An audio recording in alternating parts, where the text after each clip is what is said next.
Tell me again how this is a pro-life Republican Party.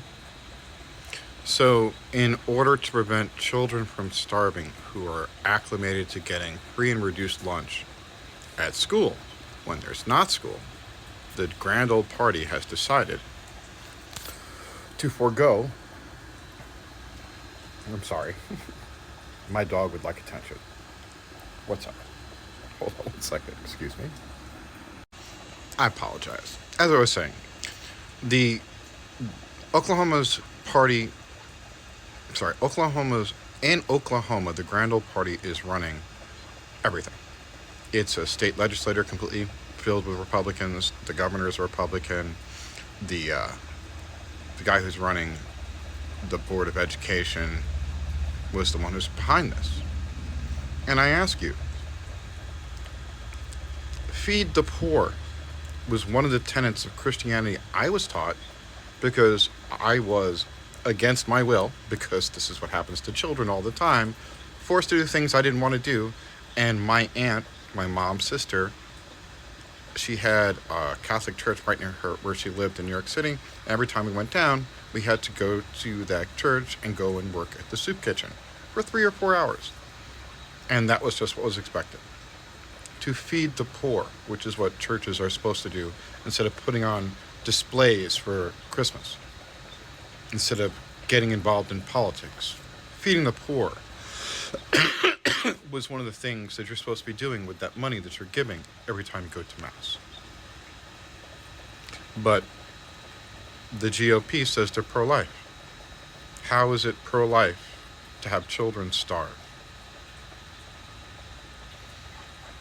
This is not the only state that has turned away federal aid for food for starving children. They don't care about women dying while pregnant because the Fifth Circuit Court just upheld what was going on in Texas. They don't care if your children starve over summertime. They don't care if they're running a person for president that has 91 indictments. They don't care if your wife or your daughter dies due to complications with pregnancy. And they don't care if you don't have retirement, because they're attacking Medicare too. Please tell me what the GOP is doing for you. How is feeding children, which is what they're running, by the way, on that's part of their plank for the next election. They want to get rid of free and reduced lunch nationally. I worked in buildings. The first building that I taught in was Rafael Hernandez Intermediate School, number 113 in the Bronx off of Westchester Avenue. We had 5,800 kids. Every single child had lunch and breakfast there. My classroom was across from the cafeteria. And in New York City, street-level classrooms don't have windows because it's a point of entry.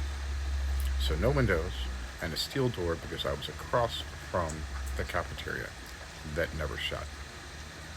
Those children were fed also during the summer because that was 2 meals those children were fed every day.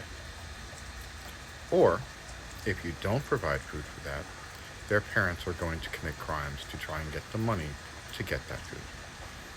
And last time I checked, it was between $40,000 and $80,000 a year to put someone in jail. Food stamps is much less expensive. Or am I wrong?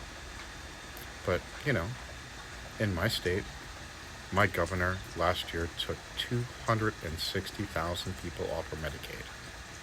There was money from the federal government. He turned it away. Is that really Christian? Because the people on Medicaid are the ones that are the poorest amongst us. They're not on Medicaid because they won the lottery. They're on Medicaid, generally speaking, because they are making less than $20,000 a year. And it provides help for medical coverage for people that have nothing.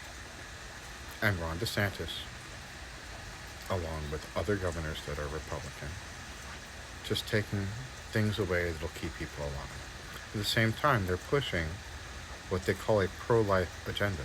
Ron DeSantis changed the laws, so abortion here is 6 weeks.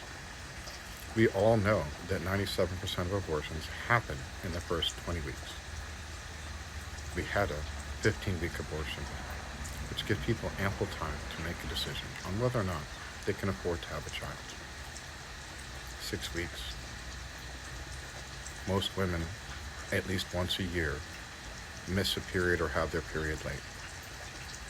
It's a normal occurrence, and if you've raised daughters, or if you've been married, or if you've dated a woman, you're well aware of that. And if you're not, then you're not really there anyway. Women's biological needs and keeping children alive also require food. And again, cutting money for Head Start. Food banks. Ways to provide food for those who have less. Always cut by the Republican Party. Tax cuts, though. 2017 tax cut. If you're making less than $100,000 a year this year, your taxes went up last year. That means this year in 2024 they'll remain the same, and then 2025 they go up again. This is the grand old party. And by the way, if you're planning on retiring, the GOP is trying to move it from 67 to 69. Please tell me what the grand old party has to offer. What are they providing you? If you're voting for them, you're voting against your own interests. The majority of the top 10 states that are the most impoverished and require help from the federal TIL, 8 of them are red states, which means that blue states are subsidizing red states for things like Medicaid, the Department of Education. In my state, we pay a little bit over $10,000 per pupil. $8,000 of that per pupil comes from the Department of Education. Whereas in New York State, they get less than $2,000 from the Department of Education, and they provide $22,000 for a child's education. One is a Republican state, Florida. One is a Democratic state, New York. My high school had a planetarium. We had every sport imaginable. We had buses. We had coaches that were well paid. You don't get that in red states. Education is underfunded nationally last year, over $140 billion. You don't think tax cuts hurt? How about the fact that if you're making more than $400,000, you don't pay FICA tax anymore? Think that money could be useful for us in the till? The GOP is willing to starve your children, and they don't care. The GOP, Donald Trump said another night in Iowa, it's sad that someone was shot, but you guys need to get over a dead child. They're not pro-life. They're pro-business. And they want workers. That's why they are against abortion. Vote true and vote blue.